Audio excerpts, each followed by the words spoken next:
Okay, good afternoon. I thought we had a good week of practice. Pleased with where we are right now. Now we gotta get out to Nebraska, start the game better, and perform better. Questions? How much of an emphasis have you put this week on starting faster and starting off better? It's something that I've put an emphasis on. I don't know that it's something that we just want to do this week. I think in every game you'd like to start the game clean, and this week I think because last week we didn't do it. Maybe we've talked about it a little bit more with the players. Nebraska's punt returner had the big one against Michigan State. What are the challenges with him, and how have you defended a punt return this season? Yeah, really, a really good player. I think, when you defend a good punt returner like this, the guys that really become critical are your flyers. Because they're not involved in the protection, and you really need your flyers to win. And then if they decide to double the flyers, well, then your wings and your tackles, they got to get out there. So, the first job belongs to the flyers, and then if they decide they're going to try to take the flyers out of it, then your wings really have to get, and your tackles have to get involved. I think you might have mentioned it last night. Just how do you determine if you're going to go pads or how much hitting you're going to do week to week in practice? You really have to evaluate your team every week, and sometimes even just doing it on Sunday is not enough evaluation. You have to wait till Monday and talk to the trainers and what kind of game did you play last week. What does the health of the team look like? For us this week, I thought we got a lot accomplished yesterday in uppers, and it was good. We had a good padded practice yesterday, one of our better practices of the season. But we didn't go pads on Tuesday. I didn't think we would have gotten the work done, and there were certain guys that were able to practice on Tuesday because we didn't have pads on that would have missed had we had them on. So I thought it was more important to have them in practice. Have you noticed the Big Ten opponents more physical than maybe years past conference opponents? I think the style of football. The style of football is more physical in this conference. We knew that coming into it. It's something we've talked about for a long time. The nature of the lines are bigger, so the collisions are more violent. There's no doubt about that. I'm pleased with where we're at from a health standpoint. You never want to lose any players, but I think every team in the country is dealing with that. But it's a very delicate situation every week. We'll evaluate it again after the game. But right now I'm pleased with how we look going into this one. You have to adjust your schedule with an 11 a.m. start or anything? It's the same type of itinerary? I feel really good about the 11 a.m. start. Every day we start practice at 10 a.m. So this is what I call a get up and go game.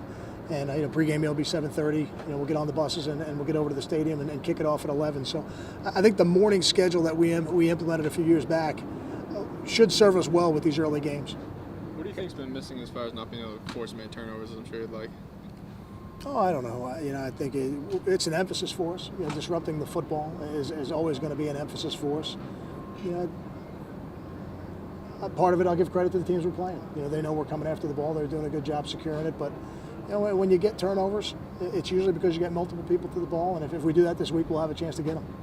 Kyle, I've read somewhere that Nebraska's had some trouble covering tight ends. A couple tight ends have had big games against them. Is getting Croft more involved in the offense? I know Gary has to go through his progressions, but is that kind of an element that could take this offense to another level? You say it like you don't believe me, Ryan. You say it like you don't believe me. No, Tyler's a weapon. Tyler's definitely a weapon, and I would tell you that if people are going to the tight end against them, it's a compliment to their secondary. Their secondary really does a great job in coverage. I think their defense in general does a great job in coverage, and if the quarterback is disciplined enough, whether it's Leonte Crew, whether it's Tyler Croft, whether it's Michael Burton out of the backfield, Andrew Terzett, whoever it ends up being, they'll have an opportunity to catch the ball. But you're going to have to run really good routes to get open against this defense. Their pass coverage is as good as anybody's we've seen. In general terms, against general opponents, how much, when you guys are watching film, do you pay attention to what works for other teams, be it offense or defense, what works for other teams against that opponent versus what you believe in and what you guys want to do? You always look at it, and then you have to make a decision. Does it fit into what we do? And if it fits into what we do, then you see, is there a way that we can do it? Is there a way we can take advantage of it? But sometimes, the answers aren't always in a play. If you get too caught up in plays, all of a sudden you lose your identity as an offense. Okay, you made some comparisons last night to Randy Gregory and Kamoko Toure. What similarities do you see there? Oh, just tall, long, quick guys, tremendous change of direction. I think Randy's at a different stage of his career than Kamoko is. He's a tremendous player, and he's probably about 15 to 20 pounds bigger, but with very similar speed and change of direction. Do they use him in a lot of ways where you try and use Kamoko, second, third down?